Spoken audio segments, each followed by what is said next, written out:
the immigration is like considerably down with, I guess, students from India, NPRs, I think non-permanent Non-permanent resident. Is that residents. what that means? Yeah. So NPRs, like their targets are down, and plus all of them are going, we don't even want to fucking go there anymore because it really sucks, right? And we're getting completely taken advantage of over there. And fuck this, right? We're out. We're going somewhere else, like Dubai, because it's way better for people over there, right? But people are realizing that this isn't the best place to come. And so people online are saying, this is major news. Like, this is a major news story because you don't understand what a difference this is going to make, right? Are you reading the Well, article now?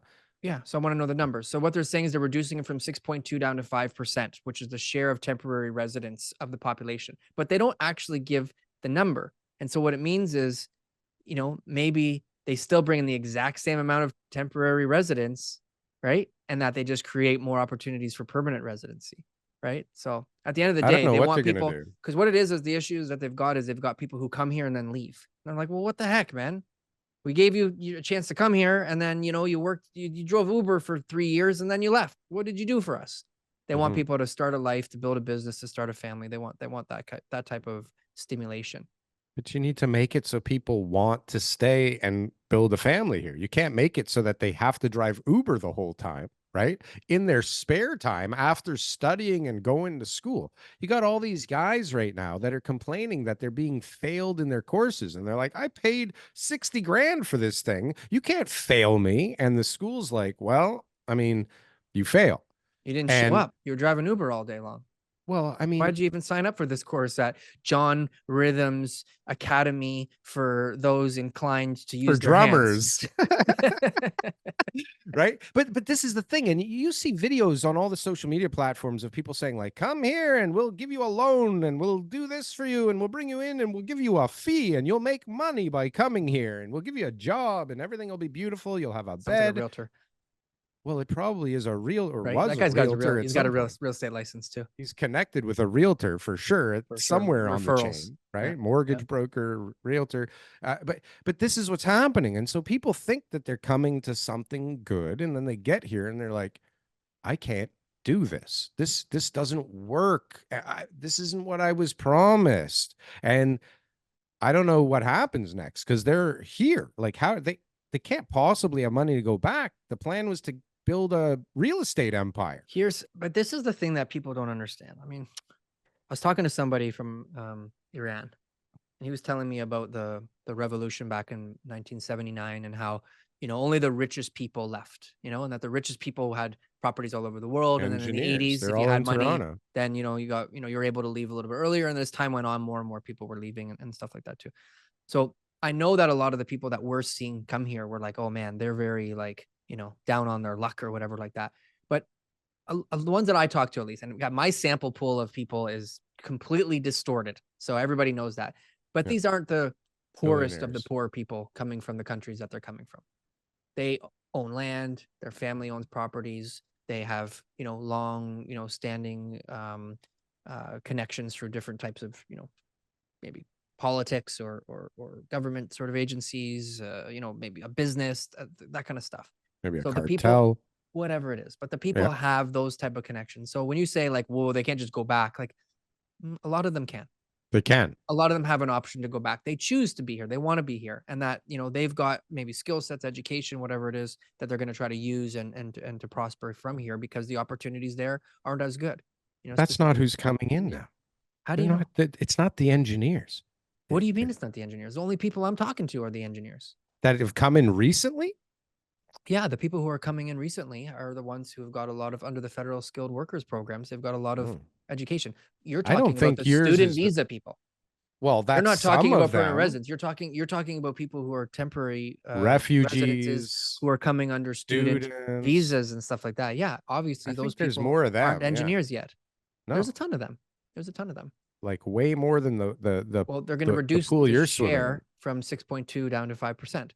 Well, and so what matters is like, where do they live and where are they going to live? Yeah. Even if we chop it by the amounts that people are worried about, if they actually chop it, does that change the strain? Because if you bring in 500,000 less people, we've said it before, you're still bringing in over 500,000 people, right? So I'm selling a property right now. So I sold it conditional this week, and in this house is a 3-bedroom bungalow, so a 3-bedroom apartment, and the basement a 2-bedroom apartment with another bachelor apartment. In total, you have 17 units. 7 people living in that house. Wow. India and Iran. Yeah. What? So in India and in Iran? Indian tenants and Iranian. Oh, I So see. it means that you have here 7, living in this Yeah. house. You got 7 people living in that one house, where That's maybe, great. a Canadian family might be 4. Yeah. All right. So they got a place to live. Or 2. They're renting a room. They're happy. Or yeah, exactly. If they're boomers, 7, okay, they is got 3 of like those and they're only using one of them. 7 might be comfortable still if you're Okay. using the basement and you have a I decent know there's amount of more, space. but I'm just giving you my own examples. No, but when it's like 20, Okay, that's rare. 15, I'm telling you right now that 7 people in one house is out there all over the place to be able it's to gotta be. accommodate what it is. I was talking to someone yesterday. I've mentioned this before. Last night somebody was mentioning how when they came to Canada, and they lived with their aunt, and their aunt had 4 children, and they with their 4, like they had 3 brothers and sisters as well, and their parents all moved into the same house. This is what immigrants do. And that was like in the 60s. This is what immigrants do. They do it. And what happens is they come here and they do it, and they displace the people that are unwilling to do it. Right. Okay, They displace the locals. We're all like caught up in this whole, like, this is some new era of immigration. No, it's the same shit. It's the same thing. My dad had there was 8 boys. They had their parents, they had the grandma, they had they rented out the living room to another family, and the basement was unfinished in a 3-bedroom bungalow. Right. Hold on. But there's a big difference. Hold on. What? This is very important. And I've mentioned it every time we have the same fucking discussion. Back then, in 3 years, you saved enough for a 50% down payment on the house. Okay. 3 years. If you didn't even work hard, it was 3 years. If you were a fucking baller and you were working your balls off, maybe in a year you could come up with let's do some math. down payment. Let's do some math. 50% down payment. Okay. Maybe that's true. 25 grand. Whatever it is. Right now, you need a 20% down payment for the average home, which is $200,000. Is this insured? You got to have the insured shit. No, 20% down. Over leverage. That's 20%. over leverage. You can do 5% down insured, but 20% is conventional. Oh, that's conventional. And I'm going to use $1 million. I'm going to use $1 million because that's the average home. But even though you wouldn't buy that home, you'd buy a $600,000.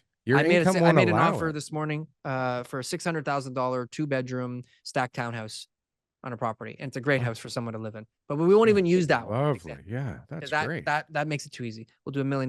So you need to save 200. I like having the word stacked in my housing. Okay.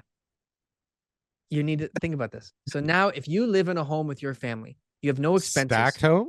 You have no expenses. You and your brothers and sisters are all living in a home with your family. You got a good job. You're able to, save some money. You don't have to pay any of your bills. Your mom's cooking you food all day long. You take the bus. Yeah. Right. How much do you make? Where do you work? Okay. Again, so you don't make 100 grand like all the people I know. Let's say you make 70,000. What? Like living with your parents, just starting out, you're making 70 grand right off the bat? Okay. Yeah. 70 grand. Okay. Yeah. And so now, and let's say that. What are you doing for the 70 grand? You're an IT guy. IT you're good at guy, fresh out of, yeah. Okay. So that's the common man. Now you're able to save $25,000 a year. 1 year. 1 year. Yeah. Okay. Yeah. Good. So now you got 4 brothers and sisters. Oh, I would love to live with my brothers and sisters forever. Okay. Well, that's what my dad's did. Yeah. My dad and his brothers did. Both of them? So each one of you can save $25,000 a year. Yeah. Now, after 2 years, you got $200,000. You guys can go buy a house, 20% down. You're going to use your incomes, all 4 of them. It won't be more than 4.5 times, even though that's not a thing. It's just basic on the qualifying rate. You can now go and buy $1 million home. One of the partners is not like, none of the partners have alcohol issues or mental issues or anything that I have to worry about down the road. Wives, money saving, husbands, the wives are coming with them. Okay, they could buy $1 million house in husbands with gambling Whitby. problems. That's going to be more than enough space for everybody.